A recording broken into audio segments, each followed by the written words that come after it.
Hi guys! Recently I started listening to Memoirs of a Geisha on audiobook, and it occurred to me that this is the first time in a very long time that I have listened to fiction read out loud. Now this was kind of surprising to me given that reading books out loud and with other people was such a huge part of my reading life growing up. So today I'm going to be sharing 5 books that I will always associate with reading out loud and share little excerpts for you guys. Once upon a time there were 4 little rabbits, and their names were Flopsy, Mopsy, Cottontail, and Peter. They lived with their mother in a sandbank underneath the root of a very big fir tree. My very first memories surrounding books and reading are of my parents reading the Beatrix Potter stories to me every night before bed when I was very young, probably 3 or 4.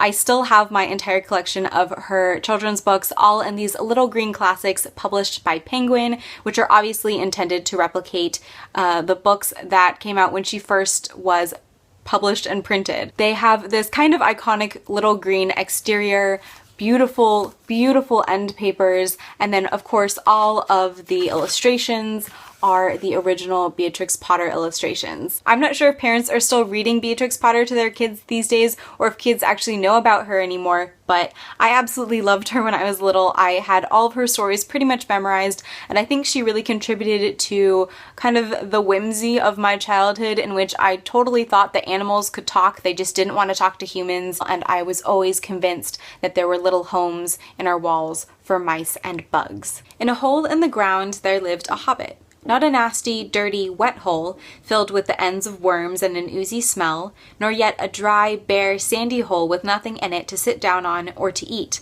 It was a hobbit hole, and that means comfort. It had a perfectly round door like a porthole, painted green, with a shiny yellow brass knob in the exact middle. The door opened on to a tube-shaped hall like a tunnel, a very comfortable tunnel without smoke, with paneled walls and floors tiled and carpeted, provided with polished chairs and lots of pegs for hats and coats. The hobbit was fond of visitors. The tunnel wound on and on, going fairly but not quite straight into the side of the hill, as all the people for many miles round called it, and many little round doors opened out of it, first on one side and then on another. No going upstairs for the hobbit. Bedrooms, bathrooms, cellars, pantries, lots of these, wardrobes, he had a whole room devoted to clothes, kitchens, dining rooms, all were on the same floor and indeed on the same passage. The best rooms were all on the left-hand side, going in, for these were the only ones to have windows, deep-set round windows looking over his garden and meadows beyond, sloping down to the river. When I was a kid, I went to the Waldorf school, which is basically an alternative educational school where they do things a little bit differently. They have kids make their own textbooks. They focus a lot on physical education and educating the body as well as the mind.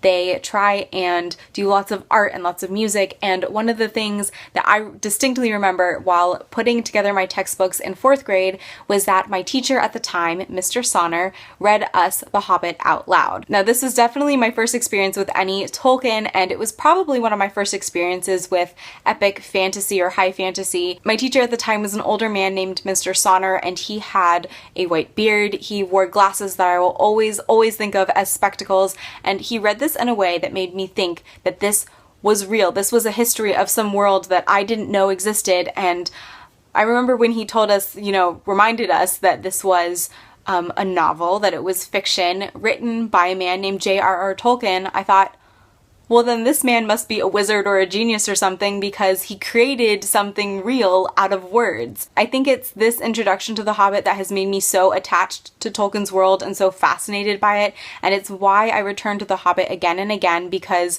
even though it has been so very long now since 4th grade, I still remember the magic of first hearing this, and every time I read it I feel like I can get in touch with that girl who still believed in fairies and trolls and goblins. This is a story about something that happened long ago when your grandfather was a child. It is a very important story because it shows how all the comings and goings between our own world and the land of Narnia first began.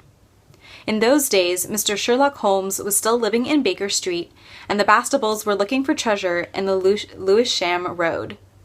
In those days, if you were a boy, you had to wear a stiff Eton collar every day, and schools were usually nastier than now. But meals were nicer, and as for sweets, I won't tell you how cheap and good they were, because it would only make your mouth water in vain. And in those days, there lived in London a girl called Polly Plummer. Kind of at the same time that we read The Hobbit, we were taking a handworking class where we were learning to sew and knit, and I remember knitting a hat in the round and knitting mittens in the round for the first time while we were being read the Chronicles of Narnia by C.S. Lewis. I don't think this one had quite the same effect as The Hobbit, but it was definitely the first time that I had read about normal children in a fantastical world, and this was right around the same time that I started writing my own short stories, and they all had vaguely Narnia-esque themes. Mr. and Mrs. Dursley of number 4, Privet Drive, were proud to say that they were perfectly normal, thank you very much. They were the last people you'd expect to be involved in anything strange or mysterious because they just didn't hold with such nonsense. Mr. Dursley was the director of a firm called Grennings, which made drills. He was a big, beefy man with hardly any neck, although he did have a very large mustache. Mrs. Dursley was thin and blonde and had nearly twice the usual amount of neck, which came in very useful as she spent so much of her time craning over garden fences, spying on the neighbors. The Dursleys had a small son called Dudley, and in their opinion there was no finer boy anywhere. The Dursleys had everything they wanted, but they also had a secret, and their greatest fear was that somebody would discover it. Obviously, this is Harry Potter and the Sorcerer's Stone, and this is my very battered first edition copy. The words are barely legible on the side. The spine is definitely broken. I've shown this in a video before, but sorry if this hurts your soul, but this book has been very, very well loved. Looking back, 4th grade was a great year for me reading-wise because I discovered The Hobbit, Chronicles of Narnia, and started reading Harry Potter all in the same year. This I fell in love with, like pretty much everybody else in the Harry Potter generation. I devoured the first book and every subsequent book. Some of them we have 2 copies of because both my dad and I wanted to read it at the same time and we weren't willing to share. Now this one has particular significance for me because after seeing the first Harry Potter movie with my younger brother, he came home, pulled this off the shelf, and asked me if I would read it to him. Of course I said yes, but then he added that he wanted me to 1, read it in an English accent, and 2, do all of the voices, which was definitely easier said than done. I have good memories of attempting to read it to him that way and arguing over what Hagrid was supposed to sound like and just being glad that I could share a story that I really, really loved with my brother. Who's there? Nay, answer me. Stand and unfold yourself. Long live the king. Bernardo? He. You come most carefully upon your hour. 'Tis now struck 12. Get thee to bed, Francisco. For this relief much thanks. 'Tis bitter cold, and I am sick at heart. Have you had quiet guard? Not a mouse stirring. Well, good night. If you do meet Horatio and Marcellus, the rivals of my watch, bid them make haste. This wouldn't be a video about reading out loud if I didn't include one of Shakespeare's plays, so of course I decided to go with Hamlet. This is definitely one of my favorites, and one that I have read most out of all of the Shakespeare that I've read. I first read Hamlet in high school, and I distinctly remember sitting in a circle in my AP English class while my teacher assigned different kids different roles so that we could read it out loud and get a feel for Shakespeare's language. I then took a Shakespeare-centric course in college and had to read this again and didn't have the benefit of reading out loud in class, so I took to pacing my bedroom and yet again reading out loud in a terrible English accent. I'm not sure if it's because this is a play and it's of course written to be performed, or if it's because the language is a little bit difficult for me and I get a better sense of it when I read it out loud, but something about Shakespeare read aloud makes it come alive. It feels so much more dynamic.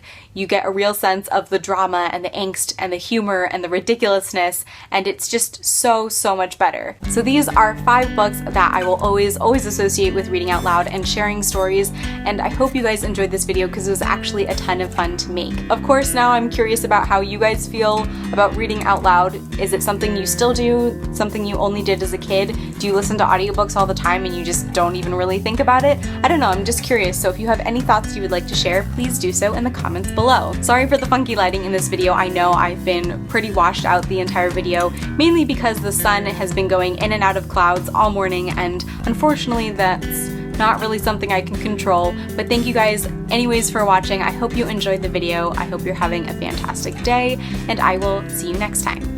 Bye!